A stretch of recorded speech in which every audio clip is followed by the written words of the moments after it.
You, what I said last week, really, we went through, we went through the Masechtos, but the concept of the Sidorim, each one's central idea, if you recall, what's the central idea of Zroim? You remember that, what it was? What's the central idea of Zroim? Because that's really where we started, That's very important. The usage and permissibility of usage. Yeah, it's really, I said it's subject, object, right? It's subject and then an object, and then object usage. So it's really about, the subject and his object and the usage of those objects. And basically the whole Seder deals with two mechanisms or devices. One device is a bracha, which is a verbal declaration, right? Acknowledging the source of the object you are about to use, right? A second thing was called a hafrasha as a matana, where you actually separate something which you own, and you separate it and you give it away to a kohen, and that permits your food. Okay, right? So that was the key concept, this object usage. Moyed wasn't objects, if you recall. It was activity. It's activity regulation, which means either forbidden or obligated, required, within a time period. Yes? So it's about activity regulation. The third area, which is Nashim, is all about, again, subject-object, but this time it's about subject-object ownership. And we know what ownership is. It's the right, it's the legal right to control an object, where everybody recognizes that you have the legal right to control. That's ownership, right? So the third Seder was ownership, subject, object, ownership of that object. Third idea, a fourth Seder was Nezikin, which basically deals with the interference, negation, detraction, privation. You choose whichever word you want. Subject, object? Yeah, it's subject, object, that's right. It's really subject, object, ownership. But that was Noshim. No, ownership and detraction, whatever. The detraction, negation, interference, privation, etc. of the ownership itself. So really, Nashim and Nezikin are flip sides of each other. But if you recall what I had said about Nezikin, more central, right? That's Bava Kama really. That's damages and so on. But the rest of the Masechtos, it's not about damages. It really deals with, like with Sveikos, for example. Well, that's part of it. Resolution. Ownership issues. Oh yeah. There are two types of issues. It's a beautiful term. What? It's a beautiful term. Yeah, issues, and it's true. Yeah. I mean, there's clear-cut ownership, right, which is Nashim, and then there's issues of ownership, and there are many issues, right? One issue is the negation or interference of ownership. Another issue is who owns this object, suffix bias. Another issue is what can be owned. They're all different issues of ownership, and that's really what unites the Seder.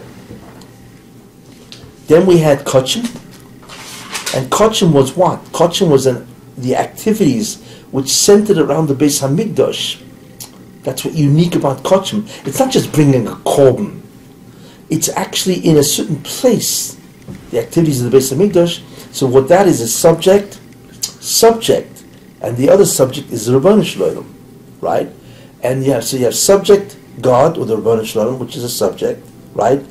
Relationship through the activities of Hakrava, basically.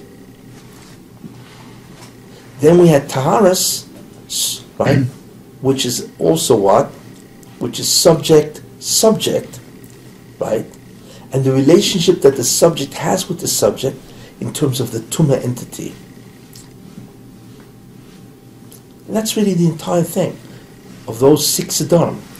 Then besides that, we had one more. Yeah. What are the two subjects of Taurus? So subject.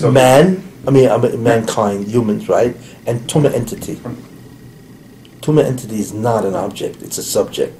It's an entity, it's a thing that you need to deal with, that has its own dynamism, its own vitality, its own force.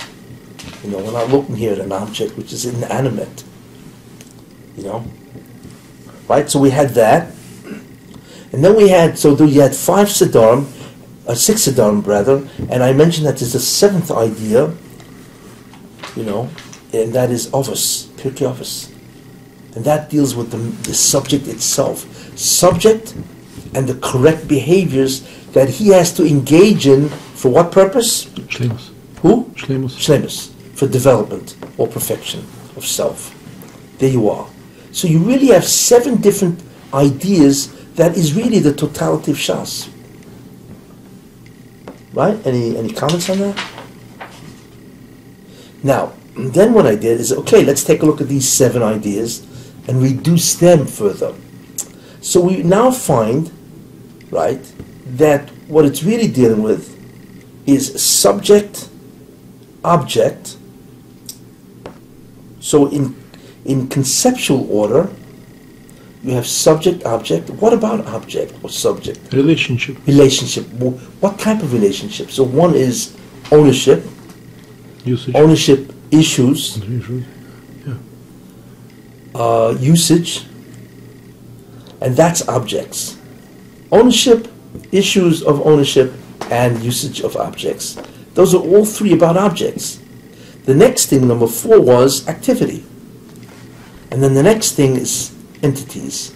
2 entities. One entity is called Kedusha, and the other entity is called Tumah. There you are. That's it. That's the whole Shas. The Shas is nothing more than the requirements or the regulations, the obligations, how you have to relate to objects in terms of ownership, issues of ownership, and usage. So it's about objects, those 3 ideas. It's also about entities, right? The entities are Kedusha or the Rabbanu Shalom, and the second entity is about Tumah, right? So in the end, it's about objects and entities. And one more thing, development of self. Where did activity fit into that? Like Mayat? Well, yeah, object, activity, and the entities. So Torah is really all about the laws about objects, about the laws about your activities, the laws about how you relate to 2 different types of entities, and the laws about development, self-development. So we really knocked it down to how many things? 4. That's it. And then I reduced it to 1 idea from the 4. What was that? What are the laws that apply to man and his world? His world being the world of self, objects, and other entities. And activities and entities. That's the whole Torah.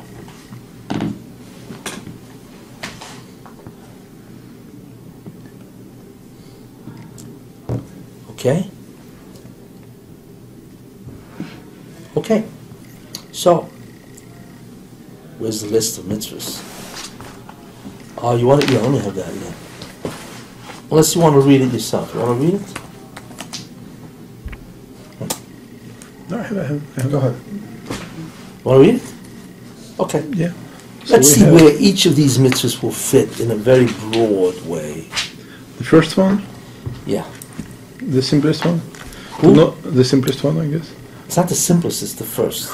Yeah. It's not simple, it's basic. The correct word is basic, not simple. There's nothing simple about knowing there's a God. But it is basic. That's what I think. To know that Hashem exists. Stop. Okay. Where's that fit? Gentlemen, where does it fit? Which category does it fit? The person to himself. It's the knowledge one has to have. Arguably. I don't like it. Where does it fit? In which Seder? Yeah. Well, let's look at Seder, because from Seder really is you know. Maybe Kacham because it's Hashem. But Exactly. Correct. Before you... What? Kachim. Yeah. Why? Why does it fit in Kachim? it's between man and Hashem. But again, it's not. It's the No, knowledge. no, I need a clear statement. There are two subjects over here. There's one subject is a man, and another subject is Hashem. Is Hashem. Okay. Right, but it's one subject has knowledge about the other subject. It's like it's fuzzy. It's not. It's not action. It's not relationship. It's just knowledge one should have. So that takes it probably into ours probably because it's what the information person should carry in his mind. So on one hand it could be Kachim, on the other hand it could be ours. So. Well, you have to remember one thing. All things will ultimately happen. It will ultimately perfect a person. Every mitzvah. No, but it's more than that. It's just a piece of information one should have in his mind. I didn't. When I talked about Avos, which is self-development, Avos deals with all the correct behaviors that a person should do to achieve self-development or perfection in self-things. That's what it is. Okay? And in many different areas. So, to know the devotion, where does that fit? That sounds more like development of self to me. Everything it's a belief that you have. It's the attribute of a type of belief, which is it's a self thing. You're not interfacing with anything. You're interfacing with yourself and the idea. Yeah, of the it could. From the other hand, it's the relationship too. I mean, it's a relationship between man and Hashem. It's relationship starts from knowing. One subject knows and the other subject exists. Where does that fit really, if you think about it? I mean, this way is Kachim. It's Kachim. Clearly Kachim. Why? Because it's relationship between... Because Kachim is all about your relationship with the Baruch Shalom. Right. Right? Using a specific type of activity called Hakrava. But before you can relate to God, you have need to know exist. first. Basically, no, you have to agree. Oh, you have to exist. You have to acknowledge that there is a being to relate to. Right. It's rather elementary. So in a certain strange sense, it's all about your relationship with an entity called the Ribono Shel Olam. But first you have to know and admit and acknowledge the fact that He is. So, strangely speaking, it would be in Kachim. Although, of course, you need to know that to even begin the development of self. You know what I'm saying? It's so basic. So, of course, remember one thing. What is Avos about? The correct what? Behaviors that a person needs to pursue in order to achieve shleimus. But remember one thing. What behaviors? What are the dimensions of those behaviors? Thought, speech, That's action. It. Well, thought, right? Cognitive, speech, the correct. It's not so much thoughts. What is it? Cognition, yeah. It's cognition, the perception. No. What is it? What's the word? Mind.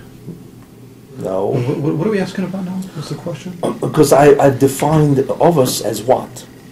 As the correct behaviors that a person should pursue or should embody or personify to achieve shleimus. Real character, real development of self. But there are different dimensions of perfection. Yes? One dimension is what? Correct what? What are they? What are the dimensions that these behaviors embrace, encompass? What are they? The correct what? We said, we're looking for another wording. The mind, speech, and action. We said it, but we're looking for another wording now. Yeah, I need clearer, correct. Beliefs. Who? Beliefs. There you are. Correct beliefs. You have to believe the correct item. Correct things. It's more specific than just thoughts. Yeah, well, a thought is what? You know, so the correct beliefs, what are the assumptions that you hold to correct thoughts? A thought is not necessarily about a belief. A belief is something that you hold to be true. It's an assumption. So you have correct beliefs, correct thoughts, correct speech, correct feelings, correct actions. You see, there's a whole host of dimensions that seek work in order to be a Adam HaSholem. You see? So it's true to know that there's a God is also part of us. But as such, it's also part of Kachim.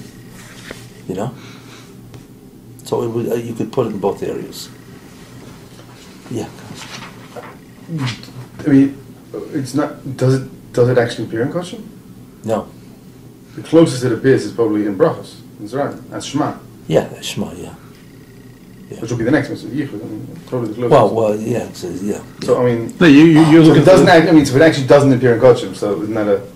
It doesn't appear in Kachim, but it is a basis of all Kachim. It's like an unstated principle. Isn't it the basis of all 6 Sdarim that there is somebody there who is the basis for the whole Torah? Yes, it is the basis, yeah.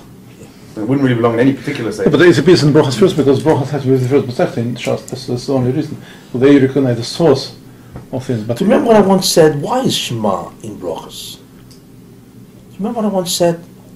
What's Kriya Shema? It's not, and it's not because of the brachos that come before and after. Right. You remember what I once said? You don't remember what I said? I remember it was something amazing. It's a beautiful understanding. It's simple. People go through all kinds of twisted ideas. You know, it's really very simple. I said this. What is Mishnayos? Mishnayos is what? Is the details of the Taryag, right? But Mishnayos is all about the laws of the what? Of the Torah. It's about the laws that God says. Yes? As such, what are they? They are terms of the agreement. We have an agreement with the Hashem. Nasa v'nishma really is what? What is Nasa v'nishma really?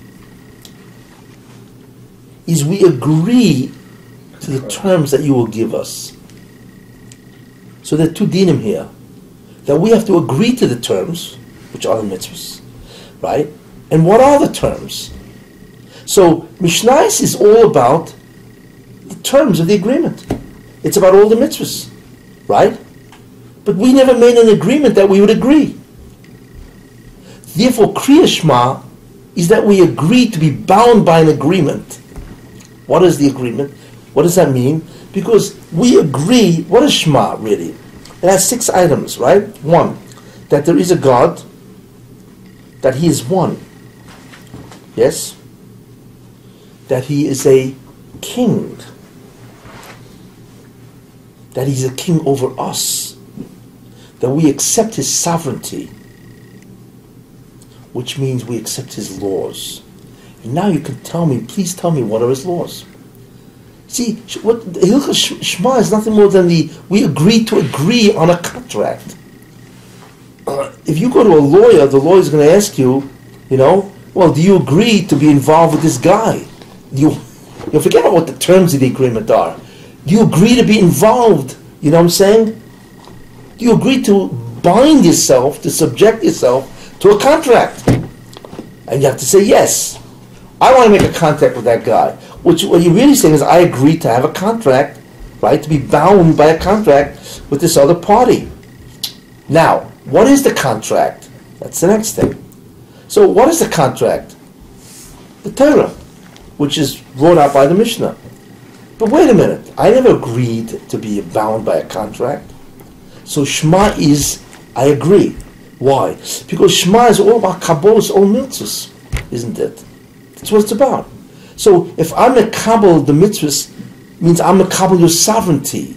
I am a Kabbal the fact that you are one, that you are a king, that you are a sovereign, you're sovereign over me, right?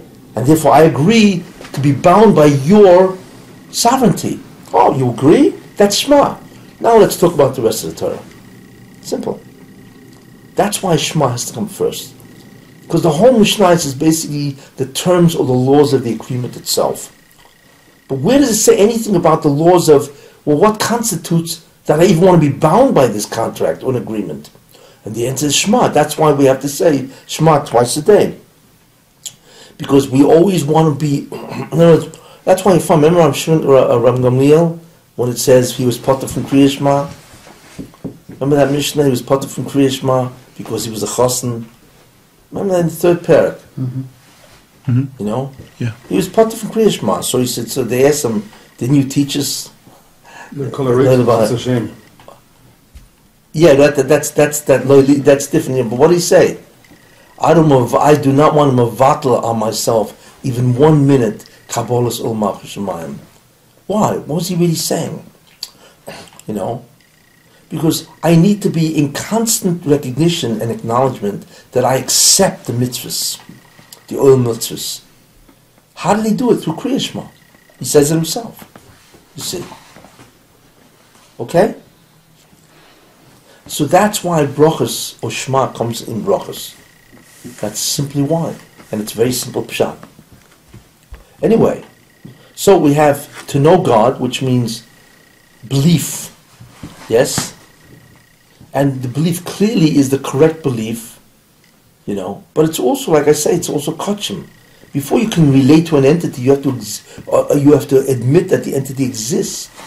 Because all the other stuff is basically the laws about objects, usage, activity. That's all it's about. Where's God come into this? Where is God, Noshim, anyway? What is Zikon? You know? Or Moed?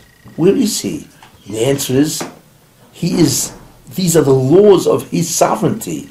That's where he is. But it's not about him, it's about these things. He implies, if you could say. What? He implies, if you may say so. Yeah, obviously the basis of that, right? But it's not in any way directly related to God. A guy divorces his wife, what's that to do with God? You know? Guy gets married to a woman, what's that to do with God? But he's doing it in the way that God says, you want to marry a woman? It's got to go through this way. But where do we relate directly to the relationship between the Ben Adam and Hashem through a verbal declaration as opposed to an akrova. The akrova in this case is the verbal declaration. Yes, yeah. Very good. What are you really saying? Now that there's no korbanos, what replaced korbanos? Sifatim. Who? The Sifatim.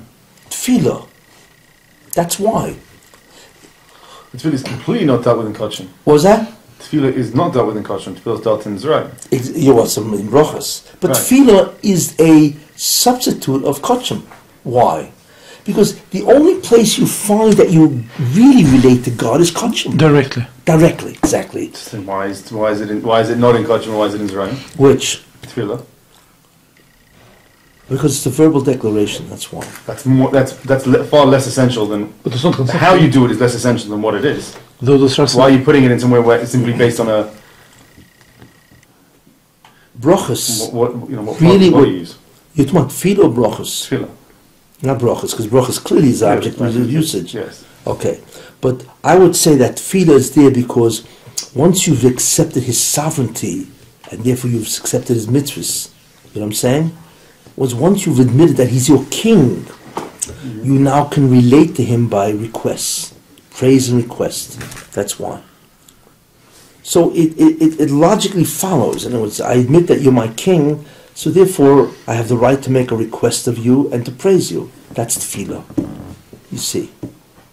But tefillah is a direct relationship with God, and therefore tefillah can replace kachim. No, conceptually it belongs to kachim. Just the Seder of Shas is not conceptual. That's all. It just follows different. We've just gone and made it conceptual, so you can't tell me. Right, so we have to change it. Yeah. Not change it. But kachim is a direct relationship with the Moshem. Why? Is it because you bring in a chatos? Why? Why is kachim a direct relationship to a Moshem? Because that causes Shekhinah in a sense to come down. No, everything causes Shekhinah to come down. No. Not in that direct way, no? It's directly, it's mamash coming, it becomes tangible. Well, why is Kachim a direct relationship with God, with the Muslim? Why? Because he's there. He's where? He's there. He's there. It's in the Beis You HaMikdash. don't have to look anywhere. That's where the Shekhinah It's is. right there. He's there. No, but he's not just there. This avoid brings the Shekhinah in a sense. I mean, it But that's like, You you don't have to know, bring you don't have to, he's It's served on there. a golden platter.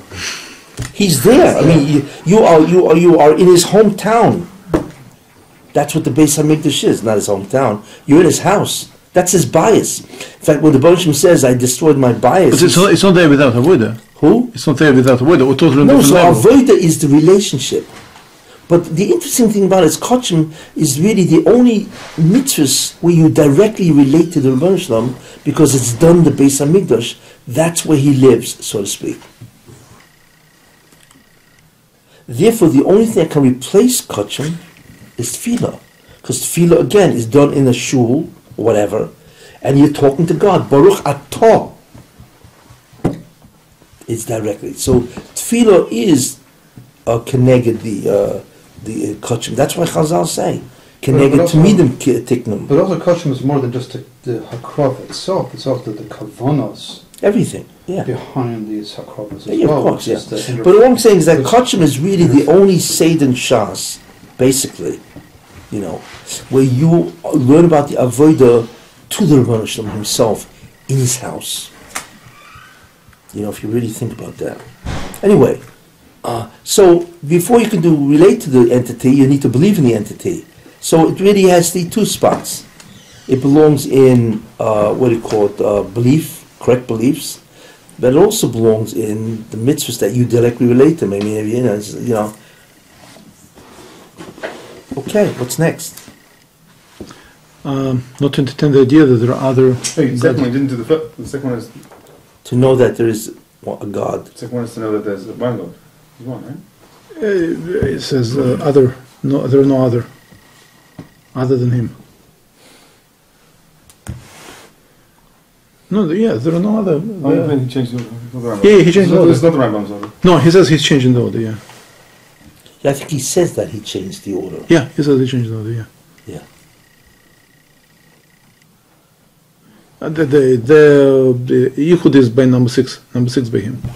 Yeah.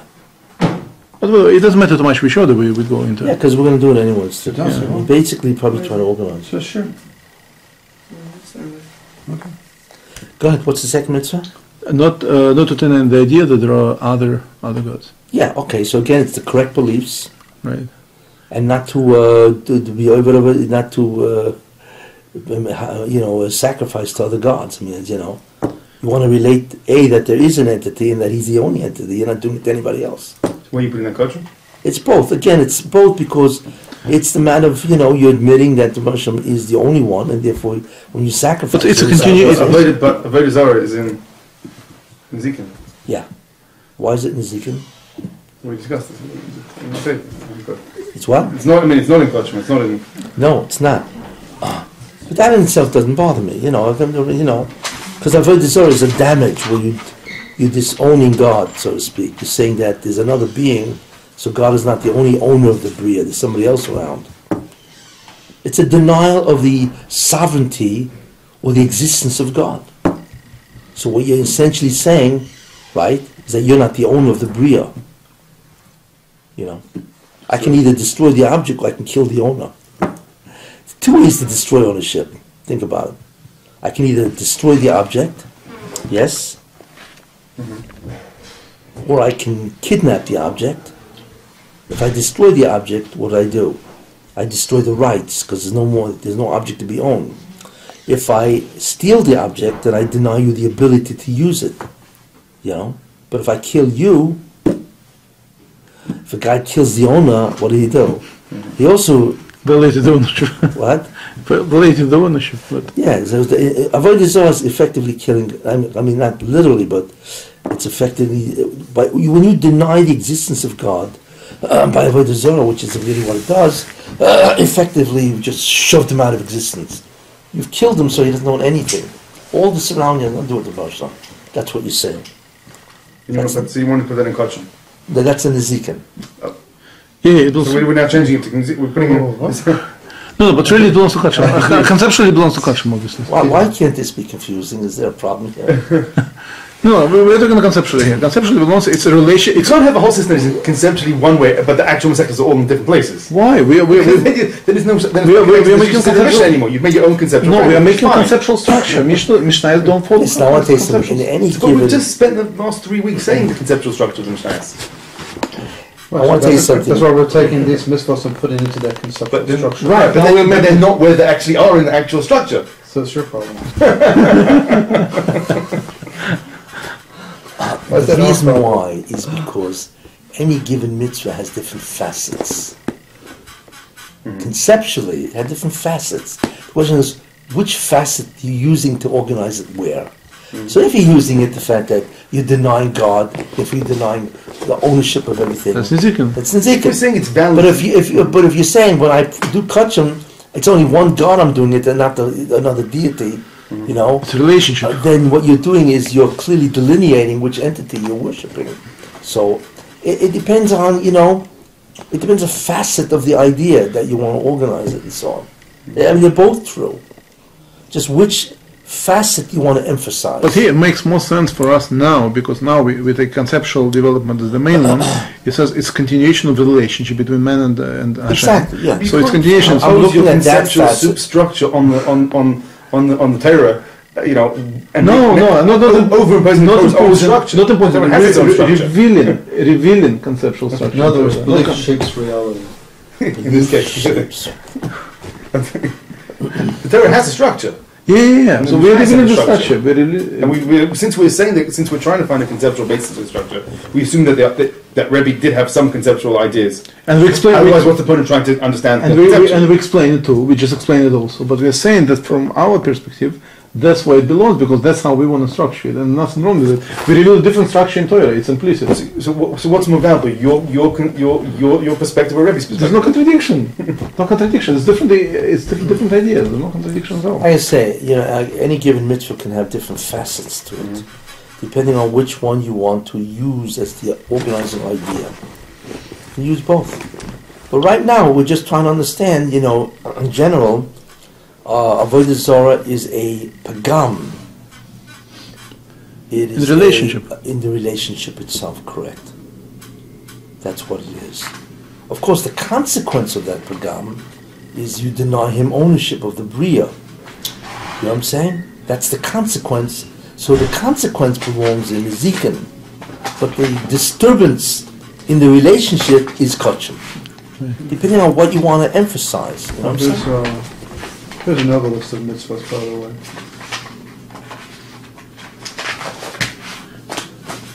This is probably another one you found. Yeah. It would be good if you made copies of this. Maybe you make copies of this. I'm like, let someone else make copies. I made them first. You want to make? Yeah. Okay. You want No, but to? I'm sorry, I don't have the time. Here it follows the fine. the Seder of Chumash. So it follows the Seder of Chumash. Oh, there's a Chumash Seder? Yeah. No. No. No, that's chronological. We don't know. It's not conceptual. So Okay. so we understand. Now we're up to number 3. Good. Keep going. How to say this in English? It's ready. Blasphemy. Blasphemy? Not to blaspheme. Yeah, not to curse God. Yeah. Because obviously, if you blaspheme the Rebbeinu Shalom, which means if you curse him, There's also become in a relationship also. Obviously. relationship, you disturb the relationship. But it's not only that, your idea of who he is disturbed. What's the curse? I mean, it's funny to have. It's totally wild to have such mitzvah not to curse Hashem. Oh, a lot of people curse God. No, but it's totally wild. I mean, they have to be out of their mind. It's not just. Well, everybody, yeah, but they do it. There are people. What does it mean to curse? I mean, not the expression, not language-wise, but conceptual-wise. What does it mean to curse somebody? Something? Oh, you mean what does cursing mean? Yeah. What does cursing mean? What I do mean, you other than extreme anger. What curse mean? That's the motive. To curse somebody means to either ascribe to him bad character traits. If I say to you, you're a lowlife, right? I mean, I don't want to say this, so, I'm ascribing to you bad character traits. Or curse means also to wish you bad luck. bad things should befall a person. That's also cursing. When you tell a guy, go to Gehenna, You're just trying to damage him, basically. What? You're just trying to damage him. Oh yeah, you're trying to harm him, correct, yeah. So either you're telling him, you're hoping that he will be harmed, and there are curses like that, or cursing also is to denigrate some of his character traits, etc., So how is it? So the people, no. So question, why would anybody curse God? Is that what you're asking? Or what No, form I does mean, a curse it's take? only somebody who is totally insane can do such a thing. Why would mitzvah address somebody who is totally insane? I mean, it's Well, obviously, one has to be out of his because mind. obviously it's more common than you think. Why? Well, why would a guy curse God? Tell me. he extremely disagrees with how God treats him. Oh, what's the greatest problem in theology? Let's really get down to this. Having to reconcile life with the principles. The Odyssey. Who? The Odyssey. Beautiful. Theodicy. Theodicy. What's that? What is theodicy? Theodicy is the conflict or the contradiction between the goodness of God and his actions that seem to be terrible. In other words, it's the old question: why do good suffer and why do evil prosper? You remember that? How could the Holocaust happen? That's all part of it, exactly. In other words, why is it we see righteous people suffer and evil people prosper? That's the old kind. Moshe Rabbeinu, even see it. Tzadik v'raloi, Rasha v'tovloi. That's it. That's called the problem of theodicy. That has been a problem since age memorial. And all kinds of people trying to address that. In fact, that problem is so great that there's an entire sefer written to address that problem. What sefer is that? Eov. Eov is a classic problem of theodicy. Eov could not believe what was happening to him, because Eov was a tzaddik. Yet what he went through was mamish incredible, And you had all these people trying to menachem him and so on, But the problem of good and evil and so on is a tremendous problem. So therefore, when a person undergoes a tremendous amount of suffering, and he knows in his mind, or at least he thinks in his mind, why does he deserve this? That is, he can curse God. Look, that's what Eve didn't curse God, but he still had a lot of things, they're not cursing, but he said a lot of statements where he disagreed with the Baruch Hashem's Tov. What's the answer to that? What is the answer to theodicy? There's an answer. There is an answer. Chazal tells the answer. Oh, what's theodicy again? Theodicy is the conflict between God's stated goodness and the acts that seem to be evil. Oh. It's a concept of Rasha v'tovloi, tzadik v'raloi. What is the answer to this? In the Gemara, Yeah. Gemara has two answers. Yeah, go ahead. Tzaddik ben Tzaddik and Tzaddik ben Rasha. Oh, Rasha ben okay. Tzaddik. And the other one is okay. What? what's the possible? Rachim, I forgot the passage. It says, "Have rachamim to have rachamim." I mean, there's no answer. Hashem decides who will give have rachamim to or not. Yeah, okay, that's different. But the answer is Kol milsa di'ovad l'tav. There's no such thing as bad. See, that's the mistake everybody makes. No, but that's not the answer. It's just to make a question mark into the exclamation. No, I'm saying the answer to theodicy is there is no such thing as evil. Really. It just looks like evil. The difference between apparent evil Just and general real answer. evil. Specifically, we can't say what's where. Well, that's the old Rabbi Akiva, Gamzu l'teva, Nochumish Gamzu, or Rabbi Akiva. Kol milsa di'ovad rachmano, let kol milsa. Not ksas milsa. Some of the idea, Everything God does is absolute good. We have a problem in perception. That is our problem. But that's really the answer to theodicy. But it doesn't help us see it, that's true. But it's the answer that what you think is evil is not evil. It's there to save you. So basically the root of this mitzvah is to recognize that... Which mitzvah was that? Not to curse. Yeah, exactly. Somebody who curses God, forget about it if he's an honest, and so it obviously is that he denies this. He denies the goodness in what is happening. You see, it's like a guy. It's an interesting example. It's like a mother takes a kid, 5-year-old kid, right, to the doctor to be inoculated. So the doctor says, he sees the needle coming, right? So what's the kid do? He's jumping all around, right? So the doctor says, listen, you got to hold him down. So the mother holds him down while this vicious, evil-looking doctor takes a needle and pokes it in his skin, and the kid's got, pulls it out, and so, right? Okay. Mother says, okay, it's over. Mother's going home, and the kid turns to his mother and said, I can't believe what you just did. I thought you loved me. Now, we laugh. Why? Because he needs that inoculation. That was the greatest good. The only problem is the kid is focusing on the suffering, but not on the after effect. You see, it's a nice example of the problem here. We focus on the suffering, we don't realize the consequences. That in some way the suffering has to bring us the greatest tatova. That's the answer to theodicy. That the evil that you see isn't evil, even though it looks like evil. Anyway, what'd you say, Shimon? The command of Rahman is only, the Torah is only saying those things that Hashem Baruch Hu does. The question is, that's only talking about the things that Hashem does. Yes. The question of theodicy is why is not just, no one says that Hashem does bad things, is why does he allow bad things to happen? But then he's bad. That's the kasha. You understand? So you can't tell me that he... Here's the problem. Is God omnipotent? People certainly do bad things. Wait, okay. Okay, is God omnipotent? Yes or no? Yes. So therefore... He's Kevin got it. Just is God omnipotent? Yes. Okay. When this guy is doing his bad thing, yes? Mm-hmm. Can God stop him? Yes. Okay. Why not? That's the question of theodicy.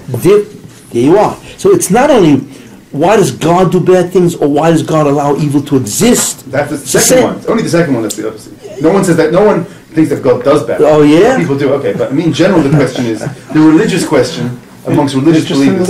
I don't really care who believes what. Right. Believe me, there are people that believe A and B. Right, but the religious question of theodicy is why does an all-powerful, good God allow evil to occur? I once met, when I was in Eretz Yisrael in 1965, it's a long time ago, so I took a train. It's funny, I never forgot this, I took a train from, those days the buses or whatever, so I took the train from Yerushalayim. I was going back from Tel Aviv. Either way, anyway, I said from Tel Aviv to Yerushalayim. I took the train instead of taking the bus. Anyway, I sat across the seat from a guy, a young guy, I think he was like 28 or something like that, We got into a schmooze. So he came out with the expression, he says, I hate God. That's what he said, So, I it was quite shocking, And he didn't go into why he hated God, But he said, I hate him. So I asked him, well, what does that mean? Well, what do you mean? What are you going to do, So he said, if I could, I'd punch God in the face. That's what he said. Such a chutzpah. I'm not going yet. I'm just telling you the shocking. You're talking to a guy. So he said if he could, he'd punch God in the face. That's how angry he was. Now, he didn't tell me why. So I said to him, wait a minute. I said, listen, even you admit there's a God, and that He's obviously much more powerful than you. I mean, you're not going to get very far. So I told him that. You're going to punch him in the face. You'll never get there. I mean, the whole thing is ludicrous, and so on. But anyway, so I said, what do you mean you punch him in the face? You can't even get up to him to punch him in the face. He can eradicate you with just an instant of thought. She said, you're right, but I don't care. You're right. He'll kill me because of what I want to do. But as long as I get that punch in. That's what he said. Where did you find such a malik? The shocking, it's funny, I never forgot, it's 50 years ago. Well, it's 1964, 65. He was so shocking. He was a Jew? Yeah, I think he was Jewish. I think he was Jewish.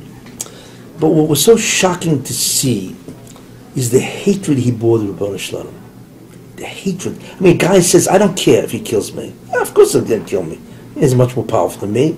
you know, forget about he'll never get there, but, you know, but as long as I get the shot in his face, you know, it's like Thomas Nafshi and Plishtim, you know, okay, I'm out, but, you know, I'm going to get these guys. What was shocking to me is the hatred. I've never seen such a display of such hatred toward the Rebbeinu Shalom, you see.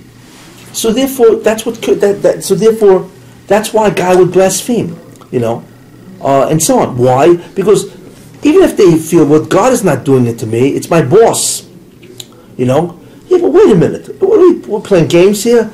You are omnipotent. You could stop my boss. You can kill my boss. Why aren't you doing it? And the answer to that is because whether God does the bad or whether God allows the boss to do the bad, it's within his power to stop everything because he's the boss. Therefore, everything is if the Moshe allows, for instance, Hitler, Machshemah v'Zichroi, was there any man greater, more evil than this man? No.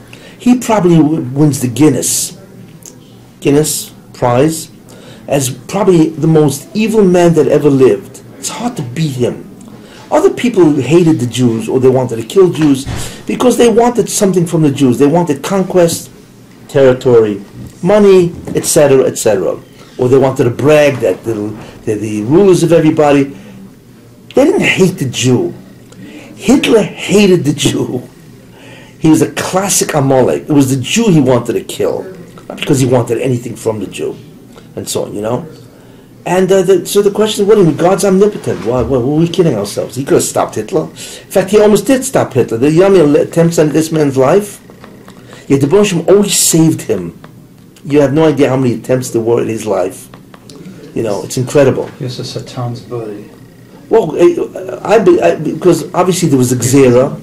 There's a lot of hashkafa behind that. But whatever it is, you know, I get into all the hashkafa and so on and so forth. But no, so therefore, there are people who believe that God is evil either because he does the evil himself or because he allows the evil to be done.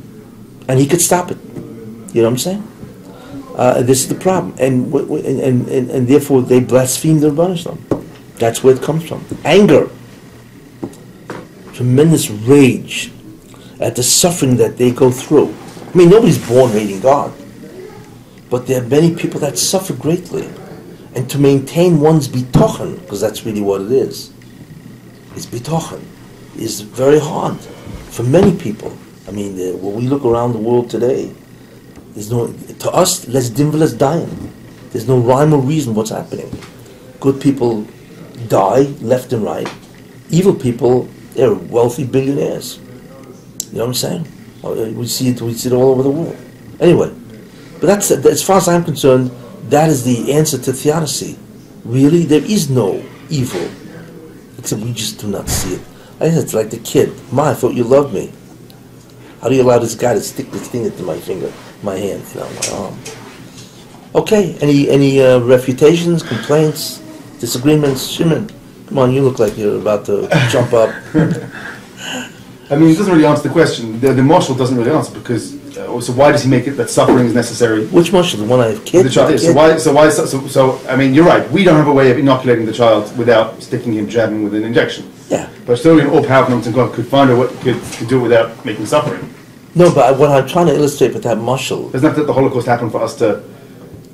What I'm trying to illustrate with that marshal, if that's what you're addressing, is the fact that the kid says, you know, we know it was the greatest good, but to him it was all evil. And not only that, the one he thought loved him did the evil. But in his case, it wasn't evil. It was a necessary evil, but it was an evil. Well, it didn't take away the evil. Meaning, we want to say that everything that is really that HaKadosh Baruch Hu is really good. So, but the marshal doesn't show. The marshal shows that it's evil, but it's necessary. We don't want to say that what HaKadosh Baruch Hu does is bad, but it's necessary for a greater good. We want to say that it's good itself. Yes. But that we have that. Well, you know, it's the same thing. Imagine a guy's got a tumor. He goes to a surgeon, and the surgeon says, "Okay, listen, I got to cut it out, but it's not a picnic." Because, you know, even if you're not aware of what's happening during the operation, believe me, you have the operation, you're going to know. Right, Steve? He's an anesthesiologist, by the way. You know, there's just to go through the recuperation. Never meets you. You don't want to know who I am. That's right. I want to tell you something. The only way you can relate to them is he'll put you to sleep. Anesthesiology, you know. But and just the post-operative care is terrible. People go for months through this, But are they going to say to the surgeon, "You're an evil person"? Are they going to anybody accuse the person of surgeon of being evil? Oh yeah, you know how they got sued? Yeah, plenty of times.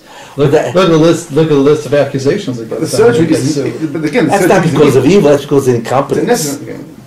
That's a different game there. No, it's because they want money. That's all. Yeah. Okay. Anyway. So I think basically, that's the take. That's the answer of Chazal. That's how they answer that. Next two mitzvahs. Who? Next two Yeah. mitzvahs. Go ahead. Kiddush Hashem, Chilul Hashem. Kiddush Hashem and Chil Hashem. Okay, let's take Kiddush Hashem. Yes, Kiddush Hashem. Yes, Chilul Hashem. No. Well, what is Kiddush Hashem? We need to define all this. What does it mean, Kiddush Hashem?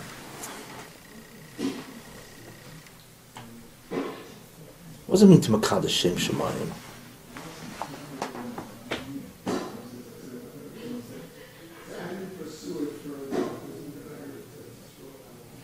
No? And to demonstrate that Hashem's Rotzen has priority over somebody's Rotzen. Not really. Well, let's give it. It's a means of. Revealing the presence of Hashem in this world.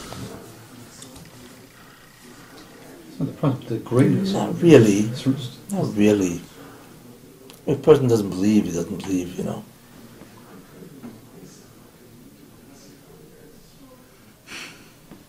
It's a means of creating a Shem Tov Glorifying. for the Rebbeinu Shalom. Do what? It's a means of creating a Shem Tov for the Rebbeinu Shalom. It doesn't sound like Kiddush Hashem. That's called glorifying, no? To glorify God in the eyes of others. Yeah. Yeah. That's what The others, right? Yeah. Yeah. But it's not It- Kiddush it- Hashem. Probably glorifying would be a good word, to glorify God in the eyes of people. But what does it mean to? I mean, we replace one word with the other word, but what's It's the almost like essence? to glorify God means to publicize To the publish it? attributes of God. To publicize the attributes of God as being superlative. That's not the word Kiddush means. No, Kiddush means to sanctify, to make holy. But generally speaking, what does it mean? Kiddush Hashem. What's a classic Kiddush Hashem? A king comes over to a guy and says, "Hey, bow down to the idol." Right? The guy says, "No." The guy says, "Okay, you don't bow down, I kill you." And then the guy kills him because he didn't bow down. He died on Kiddush Hashem. What does that mean? It doesn't reveal any good attributes. Well, it's not true. No, you reveal that Hashem is one. There cannot be there's nobody else. There's nobody else taking away from him. By dying, it A doesn't. little bit. If you go to war and win, then you show it. But by dying, this guy was Makadosh Shem Shemayim. Yes. yeah, for sure. But what is What it did he exactly? do? I mean, he's really. I mean, He followed Rotzen Hashem. Rotzen Hashem took priority over his own life. But that's not the Kiddush Hashem. He showed that Hashem is before. Hashem is first. He is second, in sense, something like that. Closer.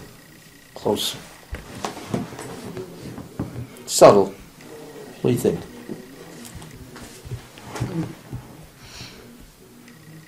it's like he's saying, it's demonstrating, showing that Hashem is the absolute value. Meaning everything else is secondary compared to me, even your life, which is your own, which is the pre-ultimate absolute value that you have. So what's he doing? You're demonstrating that God is the absolute value. Absolute value. Negating oneself for the sake of Hashem, in a sense. I mean, serious nefesh, basically. You're subordinating all other values to Him. Showing the greatness of Hashem by not being machnia to anything else. Yeah. what he's doing, that's really more accurately said. When you demonstrate that the value, not the value, but the worth, or the worth of the existence of God is supreme to such an extent where it will override your life, right? That's a Kiddush Hashem. What it is that in some way you, I'm just looking for the word, not exemplify, where you demonstrate,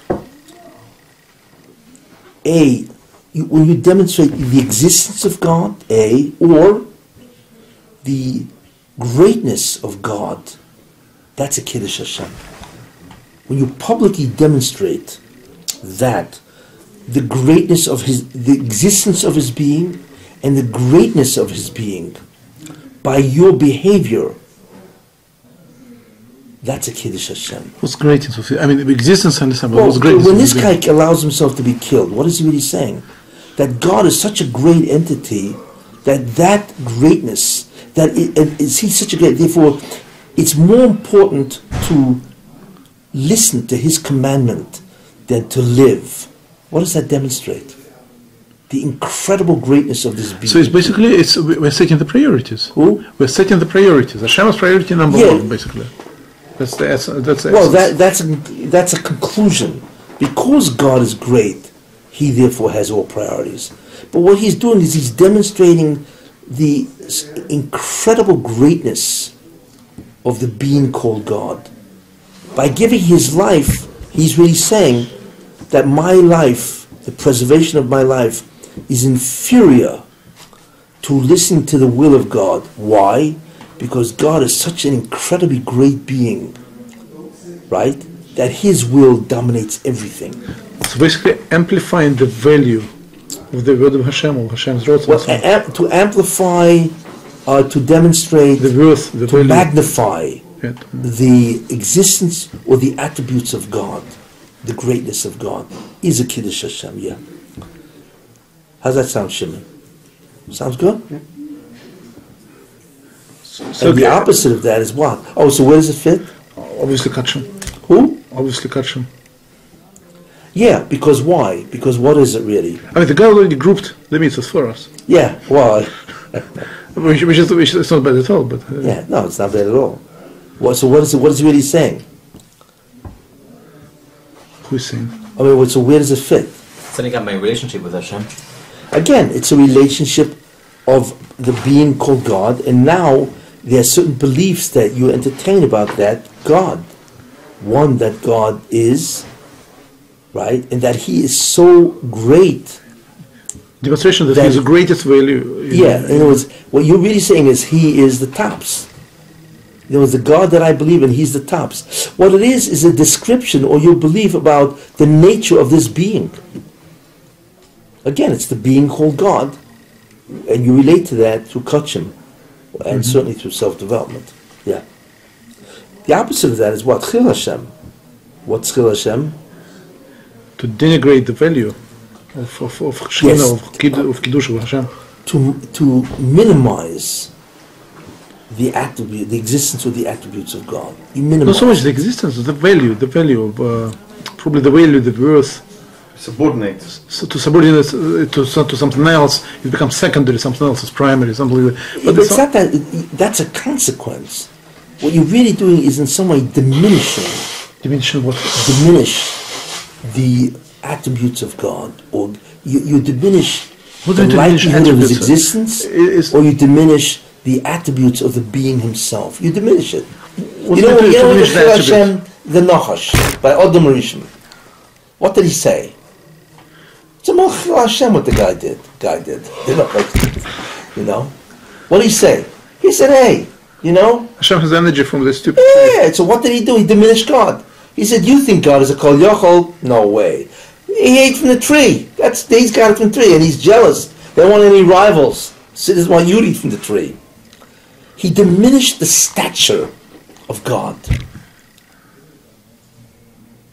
Actually, that's a good word. To enhance publicly the stature of the being, actually, it's a good word. He's a Kiddush Hashem. To diminish the stature of God through your acts is Chil Hashem. Actually, that's not bad. And therefore, it's all about the being called God, that you want to relate to. You need to have the proper knowledge of who He is before you relate to Him. And it's certainly part of the belief system. Okay? What's next? Yichud Hashem. Okay, what's Yichud? Again, it's what is your belief about who He is. And He's the only one. Again, it's all about God that you want to relate to. It's also in culture? Yeah, anything about God will be in Kachim and also in others. Because it is the correct the beliefs. belief, yeah. It'll be in either one, This is something about nature of reality, really. It's not just, it's beyond. Well, God is part of it, but it's the nature of God. I mean, what's your Nature of belief God, about nature who of He reality is? at the same time, About His yeah. nature, about who He is, yeah. Yeah. That's right. Next one is Ahavas Hashem. And next one is Yiras Hashem. Well, what is Ahavas Hashem? I mean, we know what it means to love God. What does that mean? That's a tough one. And I put it Bedrush, we could say that it's like to be busy with Hashem all the time, to think about Him and to whatever, to be busy with Him all the time, in a sense. That is an action that would indicate Ahava, but what does it mean? It's an emotional feeling. It's an emotion, but what's the concept? What's the significance of that emotion? What's the significance of the emotion called Ava, and the next one is Yira? Close Yira next Yeah. one. And what's the significance of the emotion The called close relationship. No. Ahava means I want to get close to that person. Yira means I need to get close to that person. Not exactly. No. That's a drush. No. No. There's a profound understanding of what Ava is and what Yira is. Here is that awe and respect for what you're dealing with, and the Well, love. you just translate. That's what you do. So what? We don't want to. I don't want a translation. I want an Well, understanding. Ram Khan says there's three things. What do you want to know? Ram Khan says What's your question then? Dveikus, which is closest to connecting to Baruch Hu, Simcha, and Kina. Desire to be close to Him. Desire of closeness. Therefore, Ava will bring a desire. But what does it mean to love God or fear God? What's the underlying concept here? Connection. Yes. Relationship. No. Rephrase the question again. What's the essence of Ahava? What's the underlying concept of Ava? What's underneath Ava? What does Ava presuppose? What's it stemming from, or what? Well, okay, what does it presuppose? Let me use it that way. When you love something, it assumes something. When you hate, when you're afraid of something, it assumes something. What is the assumption that it assumes? That it's not going to harm you. No. That's not love. No. It's security. There's It's something that you security. hate, you assume that it can harm you. No. Similarity. I mean, but that's not really. That's It assumes similarity. who? It assumes similarity. What do you mean by that? You can only love something that's similar to you. No. People love No. things that are similar. No. That's what the Maharal says about Avsachon. It's based on. It's true. I don't want to argue with him. I'm just going a different path. That's all. What is the what words did I use? Presumption. What does it presuppose? Who? Presuppose. Oh, presuppose. Yeah. What does it presuppose when I love somebody? I mean, we already listed everything. Who? We already listed everything. Let me ask you this: which comes first, the feeling that and then comes the action, or the action and then what comes first, the feeling and then the thought, or the thought and then the feeling? Which comes first? Feeling. Who? Feeling. Thought. You guys must be Jewish. Thought. Thought? Thought first, then feeling. Thought? No. Oh, 3-1. Yeah, the feeling, that's what generates your thoughts. No way. Yeah, why? The Rambam says thought first. The Shema says thought first. Then what do you? What I would say, emotions are always in a reaction to thinking or belief. Yeah. That's what generates emotions. Is nothing more than a reaction to what you're thinking. That's what the whole concept of cognitive behavioral therapy. That if you change your thinking, you change your feelings. That's really what it's based on. You know, and thoughts we can change into. And if you're always thinking depressive thoughts, guess what? You're going to be depressed. But if you think, you know, and so on, you're going to be impressed. Yeah. What does Ava demonstrate? When somebody loves something, then they believe, A, that there's a being called God, that he loves them in return. No, not necessarily. And that he is good to them. That's who we love. No. Why? I mean, it's possible to love somebody and to wish that it could be both ways, and to wish that You entity.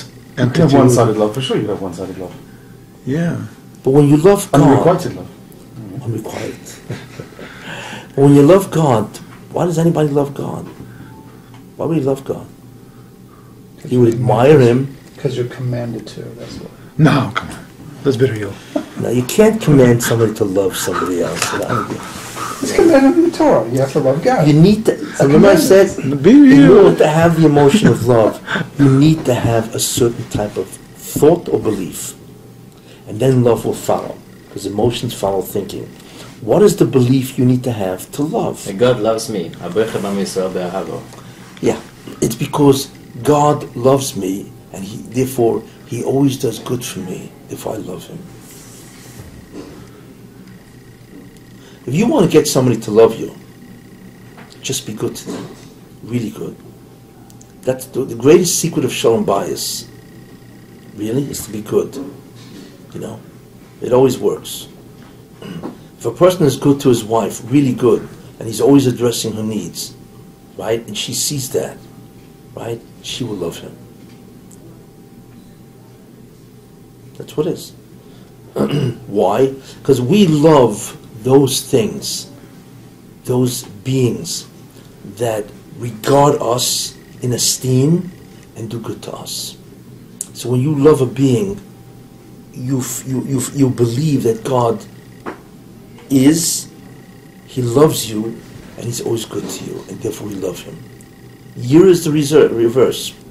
Yira is the belief that God is, A, and that he does hold people accountable, B, or that he has a certain code of behaviors, B, C, that he will hold you accountable, and D, he can deliver the whip. You will fear him. It's a belief. You see, so the emotion always follows the thought or the belief. So in order to love God, what does it say there? In the Torah, in the Torah, it says what? That the Baruch Shem is going to bring somebody against you, and the God will rejoice. Ki sos Hashem olecha. You know, ki yosis, there's a whole pasuk. So what do you mean? How could God be happy? Well, you know what I'm saying? What does that mean? So Rashi says, not that he's happy, but he gets other people to destroy you and they are happy and so on, you know? But what's the problem here? What's the problem here? Because if you don't have simcha, you obviously believe that the mitzvahs are a burden and are worthless. They don't do anything for me. So you tell me why I should be happy. In other words, the emotion or the lack of simcha is indicative of your entire perception of what the mitzvah is. That's bad news. That's in bad news, you see. But if a guy is besimcha when he does a mitzvah, what does that mean? Why is he happy? Show the value, he understands the value. Exactly. Because then the mitzvah has value to him, and it's great to do. And believe me, if somebody hands you $1 million check, I guarantee you're going to have a smile from ear to ear. Why? Because, wow, is this going to do good to me? No, I have to test it out. What was that? Have to test it. Test what? $1 million. Which? $1 million. Have to test it. I don't know. I could write you one. Not exactly happy because it's going to bounce. Your check is worthless. It's going to bounce 15 times. But anyway, you hit a vote. That's the vote. So Av and Yira presuppose a specific type of belief about the Baruch Shem. If you have that belief, then you will have those two emotions. You see. And again, it's all about what you believe about the Rebbe Hashem is.